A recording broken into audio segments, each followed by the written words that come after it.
ఏపీలో వైసీపీ నేతల కొంప కొల్లేరైనట్లే కనిపిస్తుంది. ముంబై నటి వ్యవహారం ఆ పార్టీ ఇమేజ్ డ్యామేజ్ చేసినట్లు కనిపిస్తుంది. ఏపీలో హాటుగా నడుస్తున్న వ్యవహారంపై తెరపైకి వచ్చింది ఆ నటి. పూసగుచ్చి మరీ కీలక విషయాలు వెల్లడించింది. ఇక ఈ వ్యవహారంలో అప్పటి ప్రభుత్వ కీలక పెద్దలు ఉన్నారన్నది ఆమె మాట.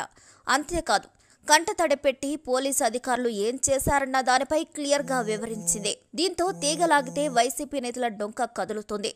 మొన్న శాంతి, నిన్న వాణి, నేడు ముంబై నటి. ఇది గత వైసీపీ పాలనలో జరిగిన అరాచకాలు ఇప్పుడు ఒక్కొక్కటిగా వెలుగులోకి వస్తున్నాయి.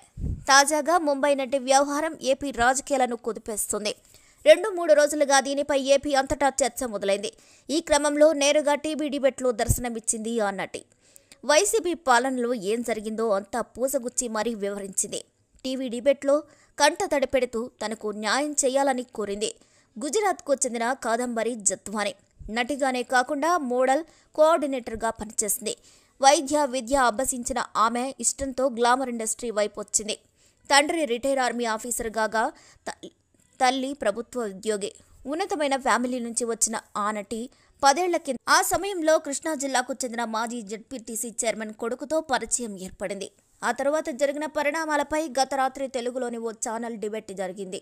ఏపీ పోలీసులు తనను ముంబై నుంచి కృష్ణా జిల్లాకు తీసుకురావడంతో అక్కడ కేసు క్లోజ్ చేశారని ఆందోళన వ్యక్తం చేసింది. వైసీపీ నేత తన జోలికి రాకుండా ఉండేందుకు తనను, తన కుటుంబ సభ్యులను ముంబై నుంచి కృష్ణా జిల్లాకు తీసుకొచ్చి 3 రోజులు ఓ గెస్ట్ హౌస్లో నిర్బంధించి చిత్రహింసలు పెట్టారని తీవ్ర స్థాయిలో ఆరోపణలు గుప్పించింది.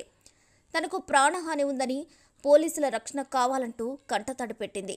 ఈ వ్యవహారంపై అప్పటి ప్రభుత్వానికి చెందిన పెద్ద తలకాయలు ఉన్నారని పేర్కొంటుంది. ఇక మా ఫ్యామిలీకి చెందిన 10 ఫోన్లు తీసుకెళ్లారని, అందులో చాలా సాక్ష్యాలు ఉన్నాయని తెలిపింది. ఇప్పటికీ వాటిని ఇవ్వలేదని, చివరకు తమ బ్యాంక్ అకౌంట్లను సైతం బ్లాక్ చేయించారని తెలిపింది. చివరకు అప్పులు చేయాల్సిన పరిస్థితి ఏర్పడిందని కన్నీరు మున్నీరైంది. తన విషయంలో అప్పటి పాలకులు సక్సెస్ అయ్యారని, నా ఫ్యామిలీ నేను రిస్క్లో పడ్డామని వెల్లడించింది ఆ నటి. మా ఫ్యామిలీపై దేశవ్యాప్తంగా కేసులు సిద్ధమయ్యాయని, అధికారులతో నా కెరియర్ను నాశనం చేశారని ఆవేదన వ్యక్తం చేసింది. ఇక ఈ విషయంలో కేంద్ర రాష్ట్ర ప్రభుత్వాలు జోక్యం చేసుకుని తనకు న్యాయం చేయాలని విజ్ఞప్తి చేసింది. డాక్యుమెంటరీ ఫోర్జరీ చేసిన వారిని అరెస్ట్ చేయాలని డిమాండ్ చేశారు. ఇందులో జోక్యం చేసుకున్న పోలీసు అధికారులపై కఠిన చర్యలు తీసుకోవాలని కోరింది. ఇక ఈ కేసు మళ్లీ రీఓపెన్ చేయాలని కోరింది. ఆర్థికంగా, మానసికంగా, శారీరకంగా ఇబ్బందులు పడ్డానని, అప్పటి విషయాలు తలుచుకుంటే ఇప్పటికే నిద్ర రావడం లేదని తెలిపింది.